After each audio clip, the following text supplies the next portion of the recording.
Hello everyone, welcome to SST YouTube channel. आज हम लोग क्लास 10th का रूट थ्री को इरेशनल प्रूव करना है। देखो क्वेश्चन है कि root three is a irrational number. हम लोग कैसे इसको प्रूव करेंगे रूट थ्री को इरेशनल। तो देखते हैं यहाँ पे पहला सॉल्यूशन करना आता है कि root three is a rational. हम लोग को रूट थ्री को रेशनल मान के चलना है। रूट थ्री एक रेशनल नंबर है। ये हम लोग क्या किए, लेट किए। हम लोग मान लिए कि रूट थ्री जो है एक रेशनल नंबर है। तो रेशनल नंबर हम लोग जानते हैं कि रूट थ्री को पी बाई क्यू के फॉर्म में लिखा जाता है। ठीक है, रेशनल नंबर का मतलब हो गया कि रूट थ्री एक रेशनल नंबर है जो कि पी बाई क्यू के रूप में होता है रेशनल नंबर। और जहां पे q not equal to zero होता है तो यहां पे बोलना है कि ये p q are coprime integer और जहां पे क्या है q not equal to zero.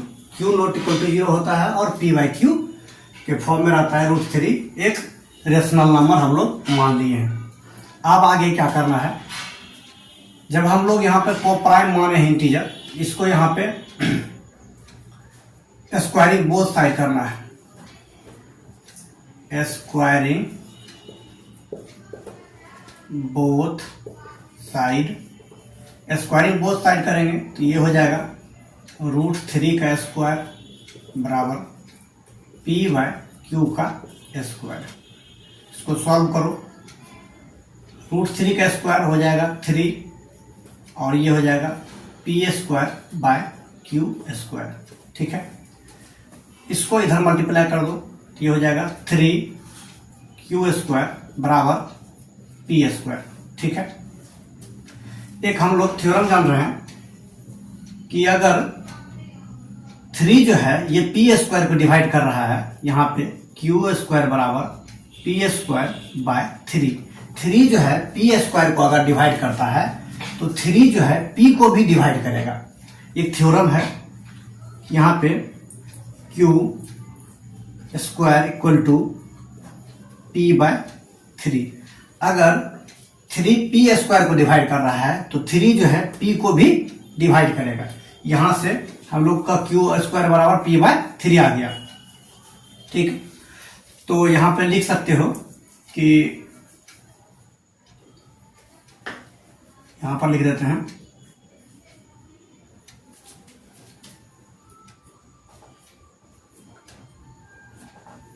3 divides the P square, इसलिए 3 डिवाइड पी आल्सो। ये हम लोग का एक थ्योरम है कि अगर थ्री जो है पी स्क्वायर को अगर डिवाइड कर रहा है तो 3 जो है पी को भी डिवाइड करेगा। ठीक है, आगे हम लोग क्या करेंगे,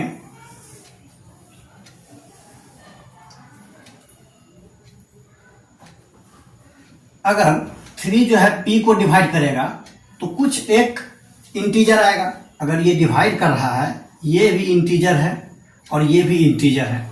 ठीक है, ये भी इंटीजर ये भी इंटीजर है। अगर 3 जो है पी को डिवाइड कर रहा है तो कुछ एक इंटीजर आएगा, तो वो इंटीजर को हम लोग क्या मान लेते हैं, सी मान लेते हैं। ठीक है, तो यहाँ पे पी बराबर 3c, इसको रटना नहीं है, p बराबर 3c। अगर 3 जो है p को डिवाइड करेगा कुछ एक इंटीजर आएगा, जिस इंटीजर को हम लोग c मान लिए। तो c क्या है, c is a integer. c जो है एक इंटीजर है, c को इंटीजर मान लिए। अब हम लोग क्या करेंगे, ये जो p है, ठीक है, यहां पे पुट कर देंगे। कहां पे पुट करेंगे, यहां पुट कर दो। इस p को डायरेक्ट उठा के तुम लोग यहां पे पुट कर सकते हो। ठीक है, 3 क्यू स्क्वायर बराबर पी स्क्वायर, इस p को उठा के यहां पे पुट कर दो। 3 क्यू स्क्वायर बराबर पी स्क्वायर, तो 3q² बराबर ये हो जाएगा p बराबर कितना लिखा हुआ 3c, तो यहाँ पे 3c का स्क्वायरिंग कर दो। 3q² बराबर ये हो जाएगा 9c²। इसको हम लोग काट देते हैं तो ये 3 आ जाएगा। q² बराबर हो जाएगा 3c²। ठीक है, अब हम लोग लिखेंगे यहाँ पे इसको इधर कर दो एक बार। 3c² बराबर q², तो यहाँ से c² बराबर हो जाएगा q²/3। यहाँ देखो जैसा यहाँ था सेम केस यहाँ बन गया कि 3 जो है q² को डिवाइड कर रहेगा, तो 3 जो है q को भी डिवाइड करेगा। ये थ्योरम है हम लोग का। यहाँ पे लिखो एक मिनट, यहाँ पे नीचे एक बार और लिखो कि यहाँ पे जैसे लिखे p²/3, तो यहाँ पर लिखना है c² बराबर q/3। अगर 3 q² को डिवाइड कर रहेगा तो 3 q को भी डिवाइड करेगा, तो यहाँ पे हम लोग लिख लेंगे 3 डिवाइड्स द q², इसलिए क्या करेगा कि 3 जो है डिवाइड करेगा, डिवाइड्स द q आल्सो। ठीक है, 3 q² को डिवाइड करेगा, 3 q को भी डिवाइड करेगा। ये थ्योरम है। तो हम लोग अब देखो यहाँ पे अगर 3 जो है q को भी डिवाइड कर रहे, p को भी डिवाइड कर रहा था, और 3 जो है q को भी डिवाइड करेगा। अगर एक ही नंबर दोनों इंटीजर को डिवाइड कर रहा है, तो इसका ये कोप्राइम हो गया। ये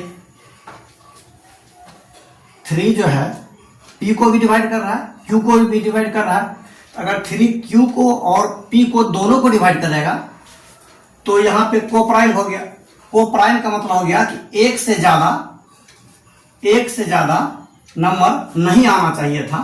ठीक है, यहां पर तो एक से ज्यादा, यहां पे एक से ज्यादा से डिवाइड हो रहा है, ये 3 से भी डिवाइड हो रहा है, 1 से डिवाइड हो रहा है।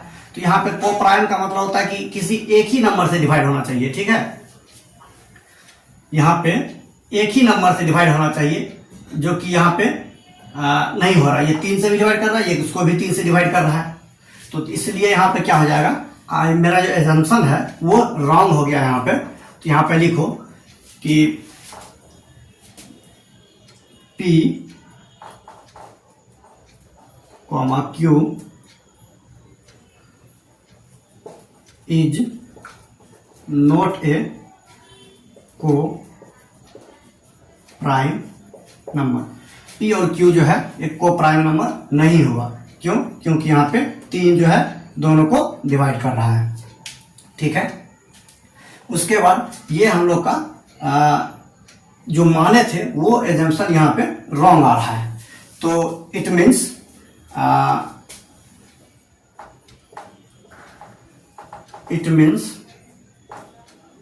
P एंड Q का जो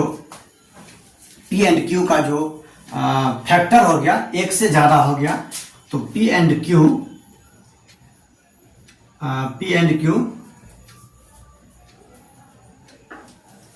यहां पे लिखो कि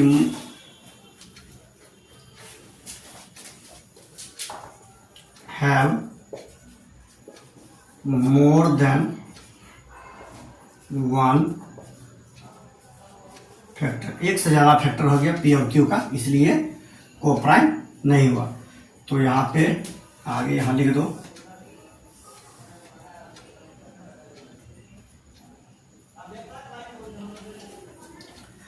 तो मेरा एजम्पशन जो है माने थे को-प्राइम यहाँ पे नहीं आया। ठीक है, नोट को-प्राइम। वहां पर हम लोग क्या माने थे कि P और Q को को-प्राइम मान लिए थे, यहाँ पे को-प्राइम नहीं आया। तो जब को-प्राइम नहीं आया तो P Q क्या होगा, को-प्राइम नहीं है। तो यहाँ पर ऊपर लिखे P Q R note co-prime, it means P Q R more than 1 factor, एक से ज्यादा फैक्टर हो गया। तो आवर एजम्पशन जो है रॉन्ग हो गया। तो यहाँ पे यहीं पर लिख दो कि आवर एजम्पशन इज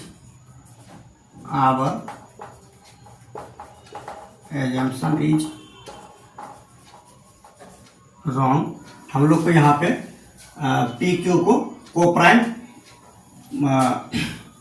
करना था, लेकिन यहाँ को प्राइम नहीं आया, तो इसलिए ये एजम्पशन रॉन्ग हो गया। जो हम लोग माने थे कि रेशनल नंबर है, तो ये रेशनल नंबर नहीं हो गया, तो ये हो जाएगा क्या, 3√3 इज ए इरेशनल नंबर। ये हम लोग को प्रूव करना था कि √3 जो है एक इरेशनल नंबर है। हम लोग यहाँ पर रेशनल माने थे, और रेशनल माने थे यहाँ पर तो को प्राइम होना चाहिए था, को प्राइम यहाँ पे नहीं आया, को प्राइम नहीं आया, इसलिए एजम्पशन ये रॉन्ग हो गया, तो √3 एक इरेशनल नंबर हो गया। Thank you.